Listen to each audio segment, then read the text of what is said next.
So we're back. We took the summer off from recording, and Sarah, you had a lot of travel and a lot of things going on, and I was really glad to take the time off because I was just kind of low energy and really didn't want to do any more than I needed to. So we're going to catch up today and talk about everything that we did or didn't do throughout the summer, lessons that we learned, some lessons I relearned, experiences we had, and just things that we can share that will hopefully be valuable for our listeners. Fabulous. And yeah, great to be back. I so enjoyed the hiatus, the break. Over the summer, I did do a lot of traveling, and I also had a lot of downtime in my business. So I really enjoyed that. And now here we are in the fall, everything's picking up again. And I'm going to be glad to have these touch points with you throughout. So excited to reconnect today. Awesome. Well, before we dive into our summers, do you mind if I start with how my morning today has gone so far? Please do. So I am meticulous with my calendar. I'm 5 minutes early to every meeting. I never double book anything. That's just one of my things. My calendar is set. But this morning, my day was a little bit more hectic than usual. We are dog sitting for my in-laws. So we have 2 small dogs here, which kind of disrupts the schedule. Love them, but you got to take them out for walks and feed them. And, they just add a layer of complexity. Yeah. They're a lot of attention. They are work. Dogs are cute and they're work. Exactly. It's a yes and. Exactly. We also have some construction going on in our house. We were recording today for the first time in months, which, added a little bit of complexity to my day. And I had a couple of other things going on. And I was about to get in the shower when I looked down at my phone and I saw an alert from Google Meet that says, join your meeting. People are waiting. I was like, what are you talking about? What is this? At which point I realized that I was 15 minutes late for a meeting with a client. And I have no clothes on. I am getting in the shower as I see this. So I panic and throw clothes on and run down to my computer and see if they're still in the meeting, and they're not. And so I send them an email that just says, look, I'm really sorry. I didn't see the alert on my calendar. Can we reschedule? I apologize for wasting their time. And it was this awesome opportunity for me to see how far I've come with my perfectionism and my anxiety, because missing a meeting, especially with a client that I have had for a couple of years that I care a lot about, that would have sent me into a spiral of, you screwed up, they're going to fire you, how could you do this? I mean, it just would have been terrible inside my head, missing a meeting like that before. But I was able to just go, things happen. I'm sorry, I screwed up. Can we reschedule? Sent the email. And I was able to recover from it very quickly because of the years of work that I've done on this. And I was so grateful for that, for that ability to recover quickly because of the mindfulness practices that I have had, and the work on perfectionism, and being able to say, I made a mistake, and that's okay. Yeah. I love it. And it's so true. Things like that can be so blown out of proportion in our brains, and we can really berate ourselves and punish ourselves. So congratulations on missing a meeting and then forgiving yourself quickly. Well, and, it would have been a situation where I was anxious and, worried about it until I got a response from them. And I got a response from the 2 people that would have been in the meeting. One said, no worries, we'll meet next month. And the other one said, stuff happens. They didn't even care about rescheduling. They didn't care that. And it's I'm so grateful that I have such wonderful clients, but also I'm so grateful that I didn't beat myself up for 45 minutes. So for anyone out there who is going through that kind of thing, who does have that, where you send a mistake in an email or miss a meeting or something like that, you can get over that kind of stuff. You can learn to recover more quickly. And it does take a lot of practice with mindfulness and a lot of work on recognizing that mistakes happen and that it's okay. And you're human we're all human. We all make mistakes, and to just, give yourself a little bit of grace and not let something silly like that ruin your entire day. Yeah, thanks for sharing that. And it's so interesting because I think, you describe a tendency that you see in yourself around perfectionism, and I relate, but mine is more like my sort of pattern that in that realm that I have is more around the people pleasing part and not wanting to ever sort of change plans or cancel plans or inconvenience someone in that way. Like I have a history of that, and I'll get really, really stressed looking at a calendar and realizing I double booked, even if I have, 2 weeks before to say, hey, can we, change this date, or I won't be able to make it. I'll feel this sort of angst around making that call, when in reality, as soon as I do it, the person's like, yeah, okay. Right. So that's been my journey. And like you, I've gotten a lot better at it, and it's so freeing. It is. Yeah. It's interesting that you associate that with people pleasing. I hadn't considered that, because I have the same thing. If I have to reschedule a meeting, I don't like doing that. I don't like inconveniencing people, but I had never considered it being people pleasing. That's a really interesting frame. Anyways, we both made it today. Yes, we're here.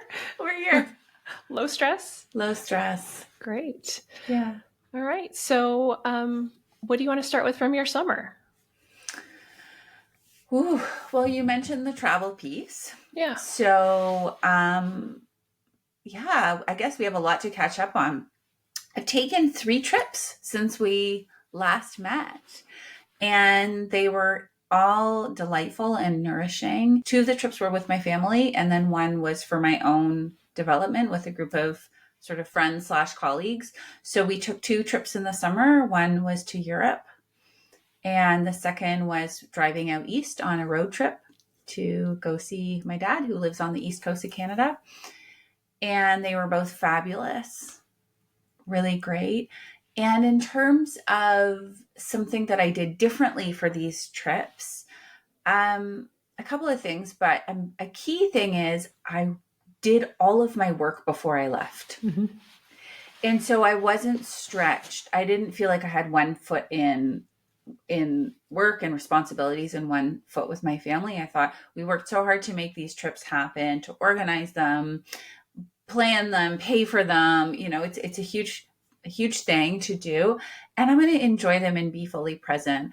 And so I truly had my out of office on, maybe I responded to a couple of inquiries that came in just for business development for the future, but I didn't even bring my laptop with me. Wow. Right. So I was really present and really in the flow with my family. Like we ended up going to places that sort of emerged, like opportunities came up or invitations came up. So we were very much in the flow and just creating kind of with each other and in the moment and with opportunities versus kind of following a bucket list or somebody else's list of ideas. We ended up really just going to the beat of our own drum, and that felt really great. So it was a great trip. In Europe, we visited Slovenia, and we visited Prague and Germany. And well, you know this, but I will confess, the reason we went to Germany was that I took my daughter to Taylor Swift in Gelsenkirchen, Germany, which is like this kind of town in the middle of nowhere. Even my, German friends were like, yeah, you might not want to spend all your additional time right in that town. You'll probably want to spend some time outside of it. So we visited Cologne and Dusseldorf, but we had so much fun seeing her there because it's impossible to get tickets in Toronto or in Canada. Yeah. We had so much fun. And that's an example of, we spent an extra week in Germany just to do that. And it felt like felt so fortunate that I had sort of the ability to take that week and treat my daughter to that experience, and that she still wanted to hang out with me. And we took the train together and stayed just the 2 of us. So that was a really unique portion. But I would say both trips were really framed by this being in the moment and creating with my family and letting go of kind of previous plans, previous checklists, and just kind of enjoying it. And I really did feel a lot of joy. That's great. I love that you were able to do that, to like not work and to not have that split. I'm half on vacation, half working feeling, because I've done that. Plenty of times. I've done it so many times. It's one of those things when you work for yourself, you don't get vacation, and even people who have vacation days, there's still this pressure to work no matter what. And I did the same thing over a birthday weekend trip that I took. I met my mom in Denver. It's an annual trip that we do every year.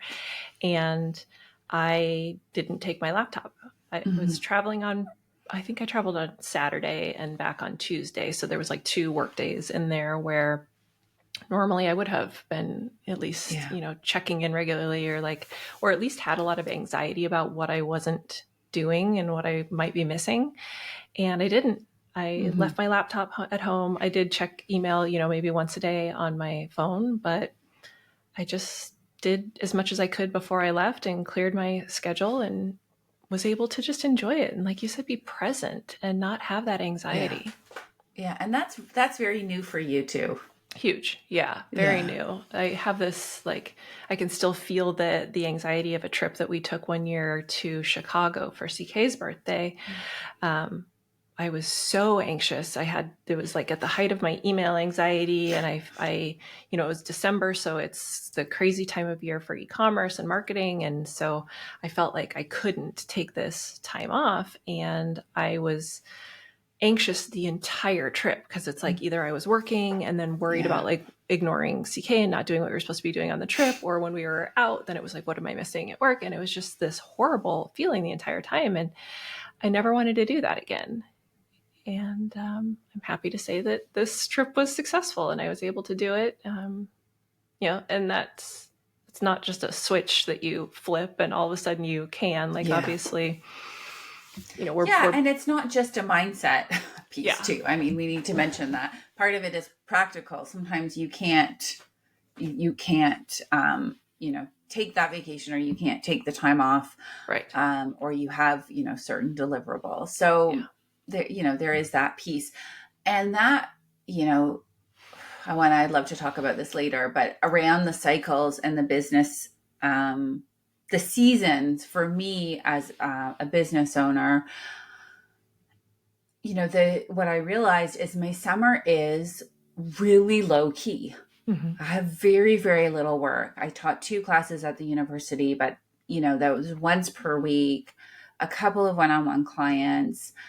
And I think that's it. I mean, it was really, really empty. And I love that because, as you know, I was working in my garden, hanging out with my kids, taking these holidays, kind of planning for the year, getting things organized. So I could, and just relaxing. So I could certainly fill the time with pleasure.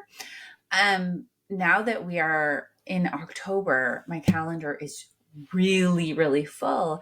And I love the work. It's great work. And I'm not going to say no to any of it. And that includes teaching on Saturdays. And I've even gotten some opportunities on Sundays. Like my October and November is just completely rammed.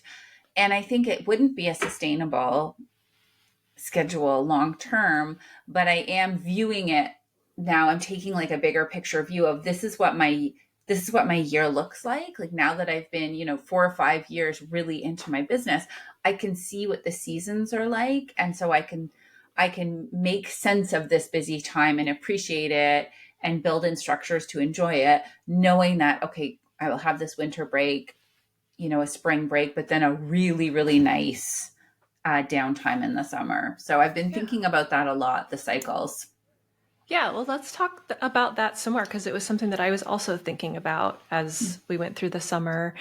And I was very low energy this summer. Like I didn't want to work. I didn't want to take on anything extra. Like I kind of did the bare minimum, spent a lot of time reading and relaxing and honestly just doing nothing. And that's not a luxury that I would have given myself in previous years.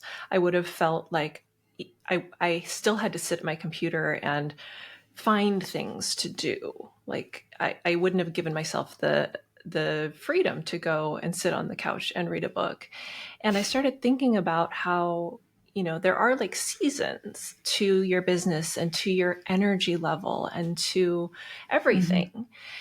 And we have, I think this inherent desire to constantly be filling our time with something. And it's like, if my business is a little bit slower right now, that must mean that things are bad and I got to find more clients and I got to hustle and I got to, and you start to like think that you have to do more and more and more, instead of maybe taking that longer view like you did of your year and understanding like, yeah, it's a little bit slower right now, but it's going to get busier. So I need to take advantage of this downtime and recharge and be able to go into that busy time with a rested body and mind so that I can have this packed calendar and not be overloaded. If you hadn't taken the time off during the summer, going from busy to busier could be a disaster. It's not sustainable. No. And when you're saying that, I'm thinking of the fact that in order to have this sort of like bird's eye perspective of the year, of the cycles, I really need to have that mindful awareness, right? It's the ability to step out of the autopilot and see something, look for bigger patterns, like connect bigger dots about your life instead of being completely consumed by what's happening in the here and now. Yeah. Yep.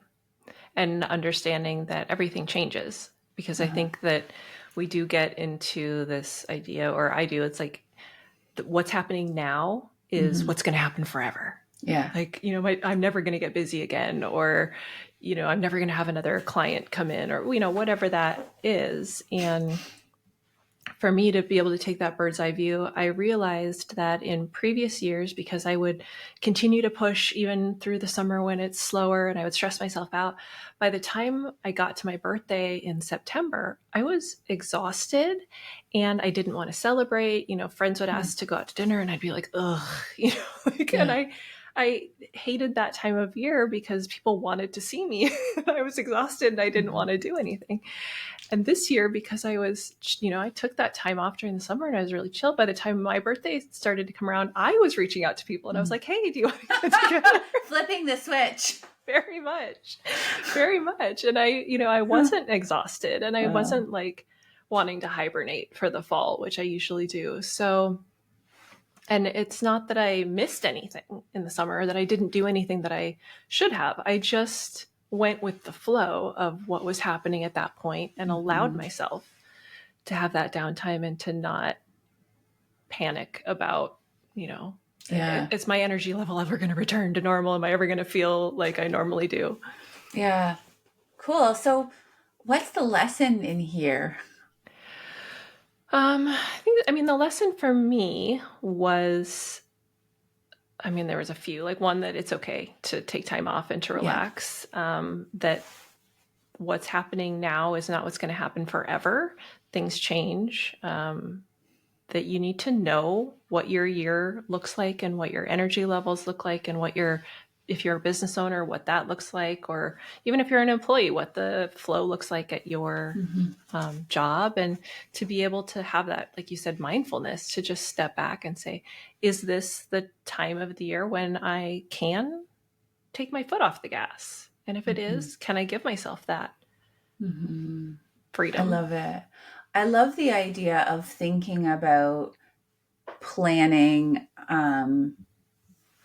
in terms of energy, and then planning in terms of like thinking of a whole year cycle, and also this idea of collecting data about yourself, right? And it's going to be so specific to every listener. You and I both have our own businesses. You've had yours, for more years than I have. So you have a lot of data, but now I've been doing it for long enough that I have some data about what my life looks like now, what my business cycles look like now, what I need.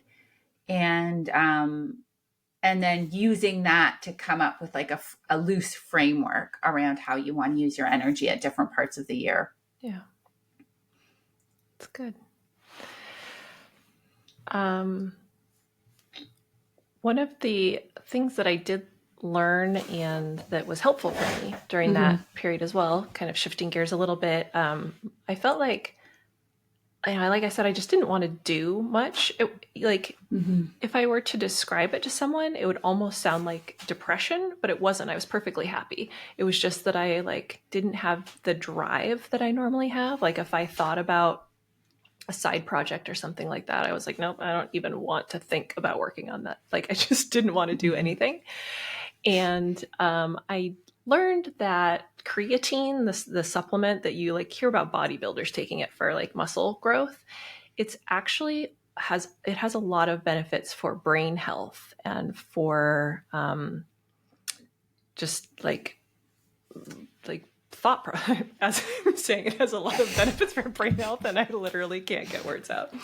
Anyway, it has a lot of benefits for brain health, and it's the cheapest supplement that you can buy. You take 10 grams a day, just mix it with water or in a shake or something like that, and it's the most researched supplement on the planet, and it's really, really beneficial for just feeling like your brain is working a little bit better. And so I started taking that both for the brain health and also for some physical goals that I have. But I do think that it was really beneficial. It helped me feel a little more mentally energetic when I started taking it. So people can experiment with that if they're feeling a little sluggish. Okay, so confession, you just said it's the most researched supplement, and I've never heard of it. So yeah, can you say what it's called again? Yeah, it's creatine. Creatine. And it's ridiculously cheap. You can just buy it in bulk on Amazon and take 10 grams a day. Great. So you found a positive impact when you started taking it. Yes, I did. I felt like my brain woke up a little bit after I started taking it, and I was back to thinking I've got these side projects that I've been thinking about. I want to work on those again. Great. Thanks for the tip. I'm going to check it out. All right. Another thing that I had to rediscover was at the beginning of the summer, I started having email anxiety again and work anxiety, before my energy slump, when I was still kind of working a lot. I started getting into these old patterns again. And I was panic checking my email and, going through those same things that I've talked about many times before of, worrying about what I'm missing and what I'm not doing. And I was like, what is going on? Why is this coming back now? Haven't we dealt with this? And, I know that things come up again and again that you think that you have dealt with, but I was just I have this anxiety and I don't know where it's coming from. Nothing has changed in my life. And then I realized I got really into Arnold Palmer's over the summer, the half tea, half lemonade drink. And I realized that I had been making the tea at 6 times the strength. Just I got these giant tea bags and just was throwing a ton of them into the jar when I was making them. Yeah. So I was drinking so much caffeine, and I never drink caffeine anymore. So just drinking this tea throughout the day, I was taking in way more caffeine than I'm used to. So I stopped doing that. I got decaf tea, and the anxiety went away. Really? In 2 days. Yeah. It was completely gone. I wasn't doing the email checking behavior. I wasn't going into these anxiety loops. It was 100% caffeine. Wow. So caffeine is a big trigger for you for anxiety. It is. It absolutely is for me. So, and I think that it probably is for a lot of people, and they don't realize it. Yeah. So something to experiment with if you are. Well, I'm not experimenting with that one. I'll get the creatine, but I'm not experimenting with that one. Well, if you don't have the... I draw the line. Yeah, that's fair. If you don't have an issue with it, a lot of people do great with caffeine. I I don't know if I used to do great with caffeine, or I just didn't realize that I didn't do great with Yeah. it, because I used to drink a ton of coffee, and yeah, I apparently just can't handle it. So if anybody who's listening is like dealing with anxiety, maybe try weaning off of caffeine and see if it has an impact. See if it has an impact. Well, I like how quickly it impacted you just within a couple of days. Yeah. Yeah. Wow. Okay, so it sounds like you had quite a positive summer, like a restorative summer. Yeah, it was. And I think if you had asked me in the moment, I wouldn't have said that it was, because it did feel really low energy. And so it didn't necessarily feel great being in it, because I had to get used to that feeling. That's not me. I'm like an annoyingly productive person. Yeah. So to not be feeling that productive at the time, I think I would have just said like I was kind of in like a little bit of a slump or something. But Yeah. like in hindsight now, it actually was great, and I'm really glad that I had that downtime and let myself chill. Beautiful. Hindsight is 2020. Yeah. So, do you want to talk about your work trip that you took? Yeah. So that's my third trip. So I did my 2 trips in the summer with my family. And then actually just on Saturday, so today's Wednesday, so it's been only 3 days. On Saturday, I returned. I was in Italy for 9 days. And it was a leadership retreat that I co-organized with 3 fellow. Actually, there were 4, and then one had to step away for family reasons. So 4, then 3 other leadership coaches that I've had the pleasure of doing a lot of training with. We've done work together in Spain, and we've done work together in Morocco, and then we organized this trip. So 4 of us co-organized it, co-created it, and then we had 12 in total attend. Wow. And it was amazing. And I'll admit, before I left, I started having doubts. Should I really be going away? I went away twice in the summer. This feels a little bit extra. I have so much going on at home. Who do I think I am? And then I was flying on Air Canada, and then there was all this talk of Air Canada was threatening to strike, and it was all over the news. I'm like, that's a sign, right? That it's a sign that I shouldn't take another trip. And then the strike was resolved. I'm like, oh, okay. I guess the universe is fine if I go. And I went, and it was just a wonderful experience. It was great because we were able to really use a lot of the skills in co-creation and co-facilitation that we learned. Like, that was part of our training. We were able to use those in real time and just have a really great experience. There was learning, there was a lot of deep conversations, there was adventure, there was fun. I mean, I was in Puglia in Italy, so it was absolutely beautiful. And just a reminder about investing in relationships. Yeah. Like the relationships where you feel that, like, I feel that I can be myself, where I feel that I'm being challenged, but in a loving way, and where I can do the same for others. And that takes effort. Yeah. Right? Even I know this was my 6th time meeting with this group. And I know how nourishing and important it is for me personally and professionally, because I bring all of that to my workplace. I bring it to my clients. I bring it to the classroom. So I know the value. And yet before I left, I experienced all this resistance of, who do I think I am? And this is so extra. And, I look at the Air Canada strike as evidence, right? So I guess, and then it was so worth it. It was so worth it. I went, I came back, I had jet lag. It was a bit of a mad rush. It's extra effort for everyone in my family, and it's worth it. So it was great. It was really wonderful. And I was really glad that I helped make it happen, and that I went to attend what I created. That's awesome. So are these workshops that you'll be doing again in the future, like that people could sign up to attend?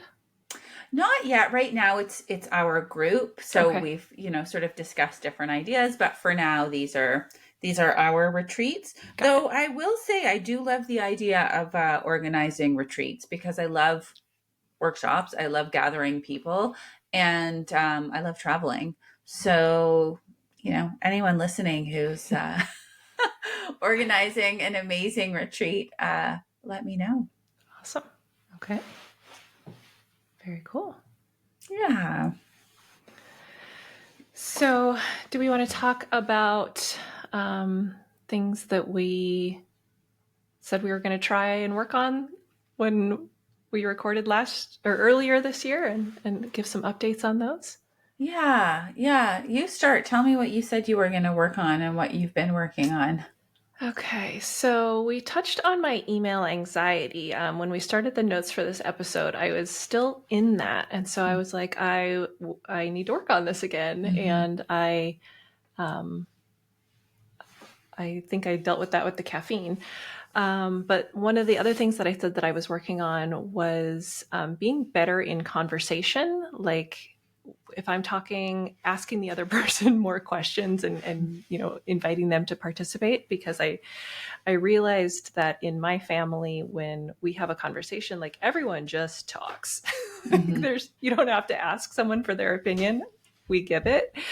And other people aren't necessarily like that. Like they need to be asked to join a conversation. So I have been working on that. I'm maybe 25% better than I was before. I would say I haven't socialized a lot over the past few months, so I haven't had a ton of opportunities, but I did have lunch where I introduced two friends of mine because I think they will get along and have a lot in common. And I tried to practice at that brunch and ask them questions and try and not dominate the conversation. So I'm still working on it, but I think I'm getting a little bit better. That's so good. And so, what do you think was like the impact of that on the overall flow of the conversation at brunch? Um, I think that it made everyone else feel more comfortable and more like they were contributing more. Like I have a tendency, I'm kind of an entertainer. Like if you put me in a room, give me an audience, I will put on a show. Let the stories begin. Yes, exactly. I'm very comfortable in that Mhm. role. So but at the same time, like I love hearing other people's stories. I love learning about other people. So I think it's Yeah. actually when I'm not as comfortable, I go into the entertainer role. Mm-hmm. So I'm learning to become more comfortable being quiet Mm-hmm. and not filling the space with my own words. So I think that it makes other people feel more appreciated and more, engaged. Yeah, I like my assumption was that would be that it's a pretty easy flex for you because the way I know you, I mean, I was surprised when you said that was something that you wanted to work on because I know you as someone who's so good. Yes, of course, you're a good storyteller and you can do that. But I know you as somebody who's so interested and good at asking questions. So I guess it's what you're saying, like the range is there and you're noticing sometimes you veer towards one way and another time towards another. Yeah, it's definitely situational. Like with my in-laws, I'm so interested in their story and learning about them that I will just ask them questions for hours and not tell them anything. But if I'm in a situation um, where I don't feel comfortable necessarily, or I feel like the other people are not comfortable and they're not Mm-hmm. gonna step up and tell stories, then I will just dominate the conversation. Yeah, I get that. Yeah. Cool. Good for you. Okay, so what did I say? Oh, I said I was going to work on asking for help. Yeah. Um, and I've done that. So I hired a couple people over the summer. I hired a Oh, new coach who I'm working with for a variety of things. Some elements of my business, and then a lot of personal growth type work. And she's a total pro, and she's amazing. that's great. Yeah. So she's been great, and we're just beginning the journey. And then I also hired someone who is helping me with some of the back end portion of my business. So setting up some systems for my regular emails because I need help with that, and a new sort of CRM system for like managing clients and managing the sessions that they purchase. It's the kind of thing that, apparently it's really easy to set these up, yet if left to me, it would take me 3 years to do it, which we have evidence of. So I realized, I need somebody who can come in and be a thought partner with me. So more than an assistant, I need somebody who has expertise, who has ideas about you should do it this way or that way, or this isn't a good program for you. Because also as a business owner, as you know, there's a bazillions and gazillions of products out there. I feel like I'm always being sold to or tried to be sold to, like this kind of program, this kind of thing you need, this is going to upgrade your business. And quite frankly, I don't need a lot of that stuff. So but they can be such powerful sales pitches. And sometimes I'm feeling, this part isn't organized and I really want it to feel organized. And then they're promising, this ad is promising you're going to feel so organized and calm. And it's like, actually, no, because it's more than I need. It's more expensive than I need. It takes so long to set it up. And it's just not really meeting my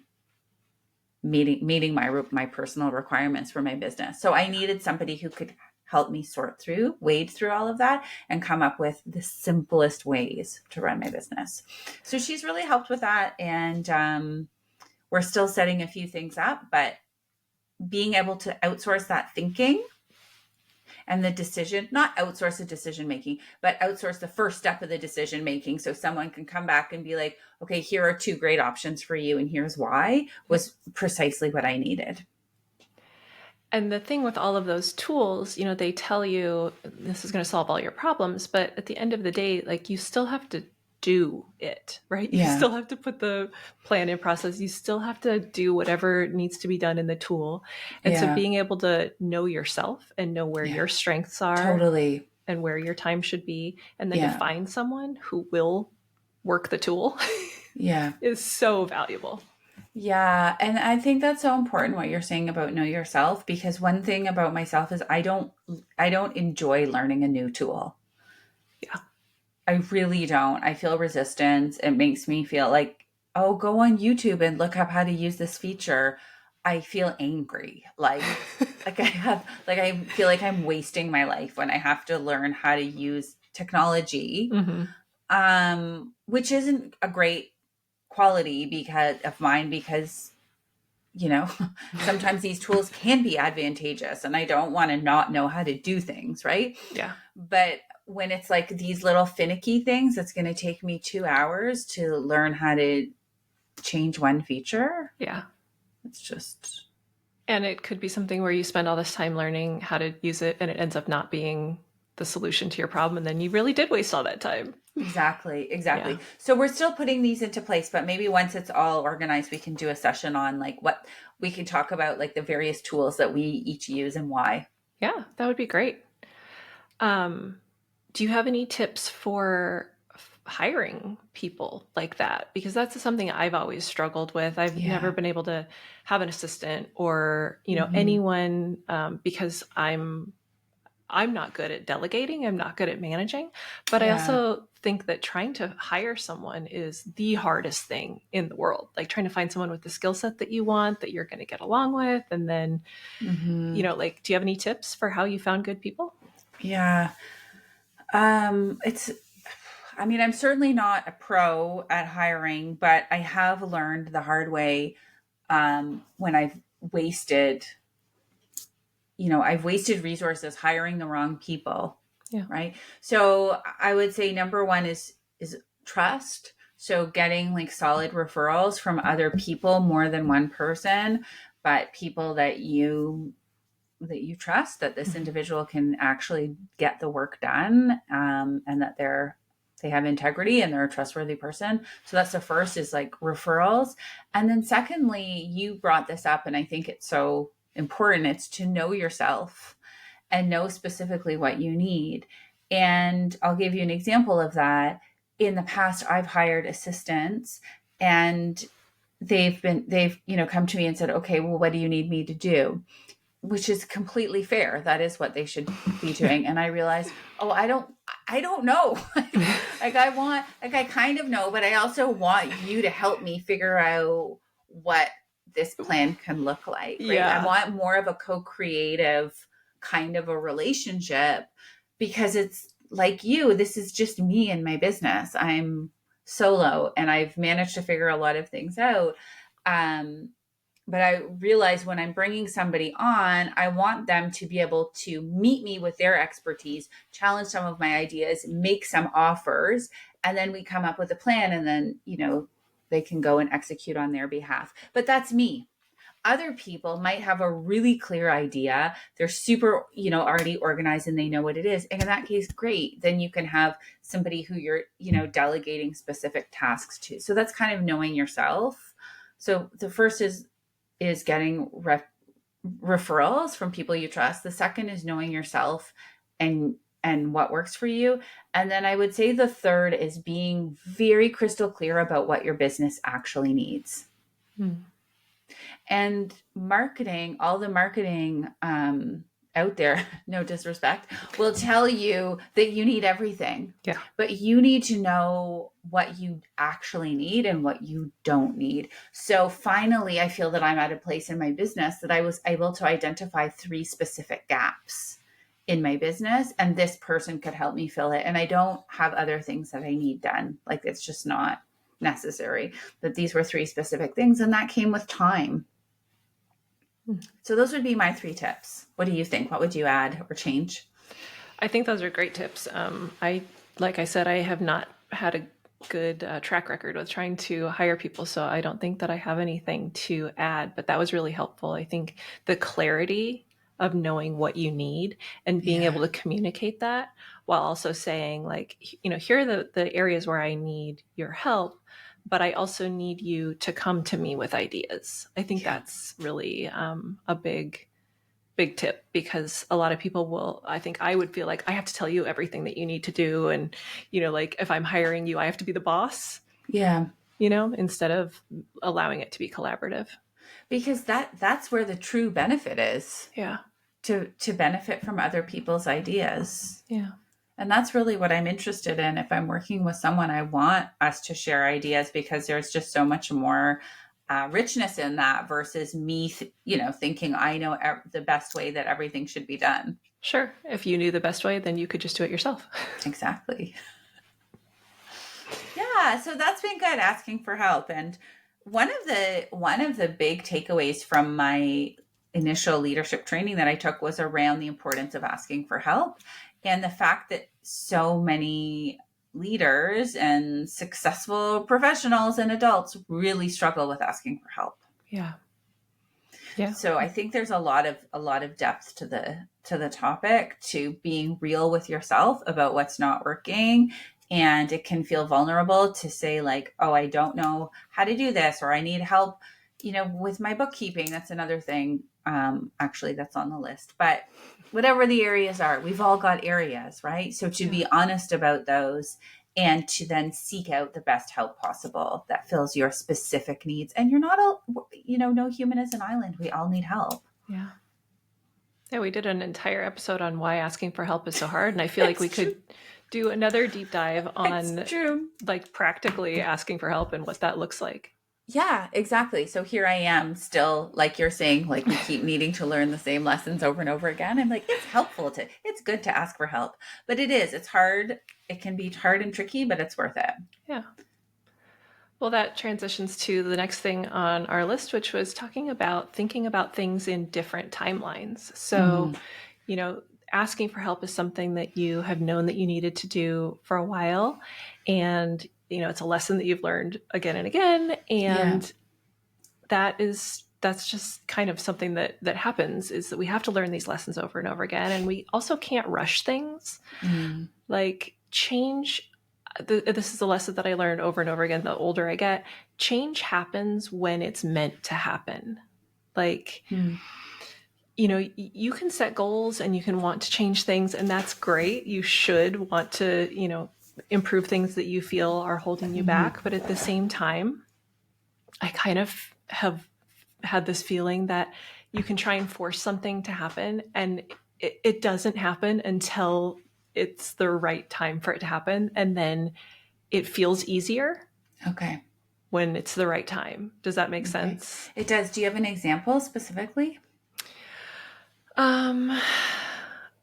So I'm trying to, like, the only one that's really coming to mind right now is my like health and fitness goals. So I have spent, you know, the last decade gaining and losing the same 20 pounds, starting a fitness routine and quitting, starting a, you know, new eating plan and quitting. And like, I was always beating myself up about how I couldn't stick to any of these things and I would, you know, not be successful long term. And I was like always unhappy with where I was, because either I had given up and put all the weight back on and wasn't working out, or I was miserable because I was on some crazy calorie restricted diet or like no carbs or whatever it was. And I was never happy in either situation. Yeah. And then, you know, last year, I think something just clicked, and I easily built a routine where I work out every day, and it's easier for me to eat the way that I should be eating and maintain the you know, weight that I want to be maintaining, and do it without thought. It just, for some reason, was easy all of a sudden.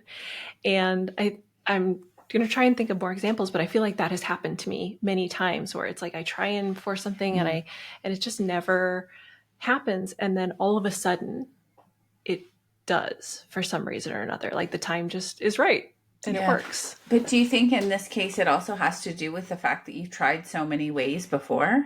Yeah, absolutely. Yeah. So great you learned point. about yourself. Yeah, absolutely. I don't think that the trying didn't have value.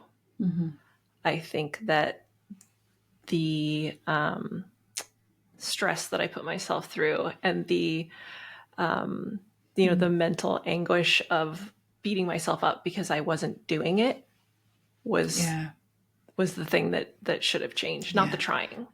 Yeah, that makes a lot of sense, because I'm also thinking, imagining for you, you're at a time of your life, like, you know, the wisdom that comes from age and from all the work that you've done, incorporating mindfulness into your life, working on being more flexible and forgiving with yourself, giving yourself more spaciousness, more self-love. And then those are the conditions. Yeah.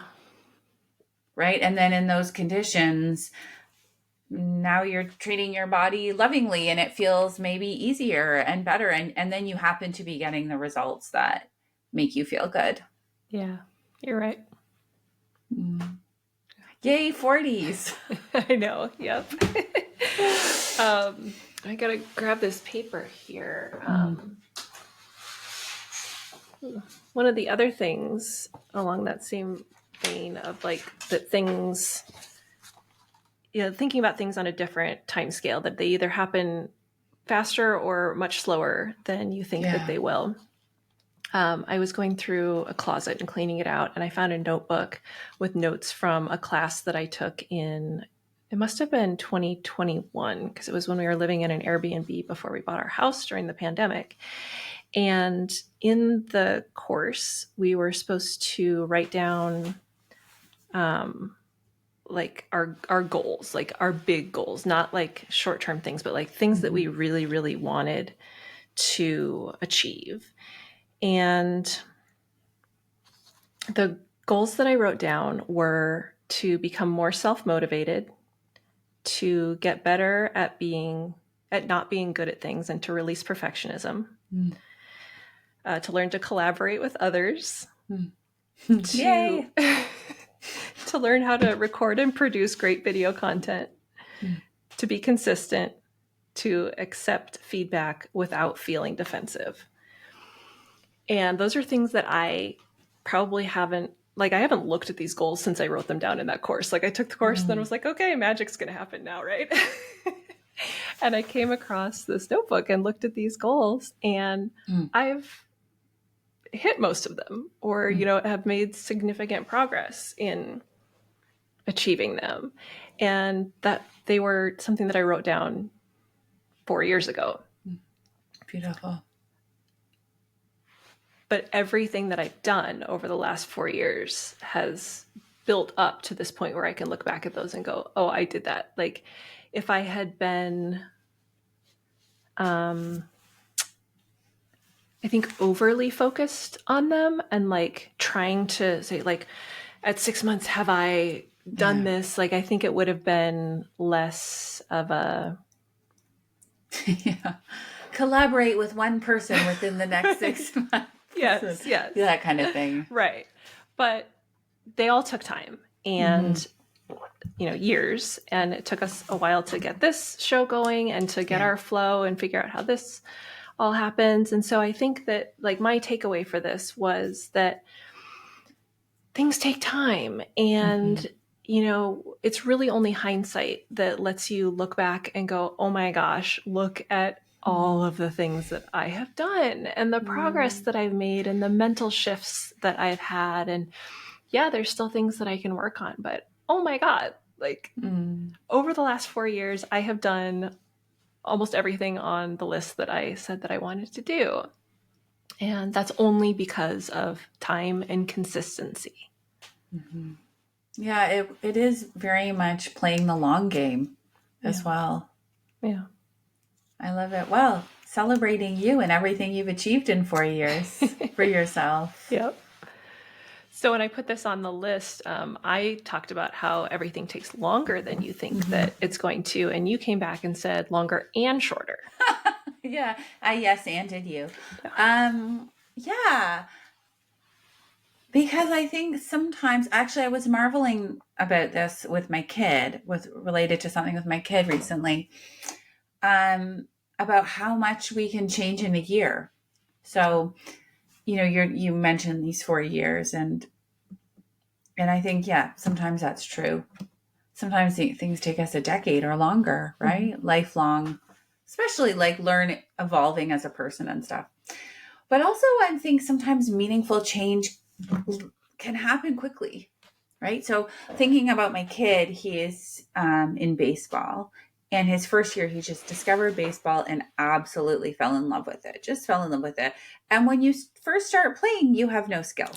Like you literally have no skill. So but passion and love. So he was in a house league, and then he went through the season, and then you can try out for the next level. It's called select. Okay. And so he tried out, and he was cut like immediately, the first year. And then this year again, so for the second summer, he joined a house league team, and then he tried out, which he loved, and then he tried out for select, and he made the select team. Oh, congratulations. Thank you. And I said to him, this is an amazing testament to how much you can learn in 1 year. Because let me tell you, in that year, this child brought his baseball glove on holidays. He, with his little buddies, walks to school with the baseball gloves. They're playing in the schoolyard. They are practicing after school, practicing on the weekends, practicing with me, practicing with dad, practicing with anyone who will practice, right? So there's been that level of practice. That's all it was. Yep. Right? So I just thought it was amazing. I'm like, look at, in 1 year, you went from here to there. Yeah. So I loved that. And then I think about other examples of what can happen in a year. My garden. I didn't have a garden. Then suddenly last year I had kind of a rinky-dink garden, but it was there after I planted things. And then this year, she's blooming, right? So there's an example. Or I think about my class. I just started a new round of public speaking class last night, which I teach. And this particular class is 11 weeks, 20 people in the class. And I said to them, my promise to you is by the end of the 11 weeks, you are each going to walk out of here more confident. If you show up, if you do the work, if you present in front of each other, if you stay present, receive feedback, learn how to give feedback, you will walk out more confident. Does that mean you will have every skill? You'll never get scared? You'll know how to facilitate meetings perfectly? Of course not. Every circumstance is different. We all come in with our own stories and our own abilities and fears and circumstances and the way we're treated and all kinds of things. So it's not black and white, but if you do this for 11 weeks, you will feel more confident. And I love that. And I love that I can say that because I know that it's true, because again, it's just a matter of showing up and practicing. Mm-hmm. And then I recently got a message on LinkedIn from a previous student from 2 years ago. And she said, since your class, I started speaking up more at work, and I delivered this presentation at a huge conference. And she, said I was so nervous before, but I've been practicing the skills. And she said, my boss, she's fairly young. She's like a younger professional. She said, my boss told me I was the best speaker in our organization. Oh, wow. Yeah. And I was just like, that's amazing. Like, she took the course 2 years ago. And then since then, clearly she's gone out in the world and she's practiced. So I love this because I'm, of course, in my work, meet so many people who are nervous with public speaking when it comes to that. And then I think, really, if you practice, you can get better. You can get better. You can change your relationship with how you feel about it. You can change your nerves around it. And you can start in 6 weeks. I'm not promising a miracle solution. I'm just saying that if you do this for 6 weeks, you're going to feel a bit better. If you do it for 12 weeks, you're going to feel a lot better. Then if you keep doing it in your life, it's going to get better and better. So profound change, like we change over our lifetime. And also we can take these little micro things that we want to work on, a new result, a new skill, practicing a language or an instrument or whatever it is, decluttering our house, anything that feels like improving a relationship, being better at conversation, staying in touch with people, doing yoga or doing something nice for our body, following, cooking nice things instead of ordering out, whatever. You pick something. And if you do it for 6 weeks, 12 weeks, 6 months, a year, that part of your life can be different. Absolutely. I think we're saying the same thing. I think we agree that, you can make a change and see an immediate impact, and the consistency over time, it's just like compound interest. Yes. Right. Start saving now, and in 10 years, you're going to have a whole bunch of money. Start making change now. In a couple years, that change is going to be dramatic. Mm-hmm. I love it. So more episodes to come where we can keep talking about changes, big and small. Yep. All right. We are back, and we will be publishing on our regular schedule going forward until we decide to take another break. Exactly. But for now, every 2 weeks. Yep. All right. See you next time. Bye.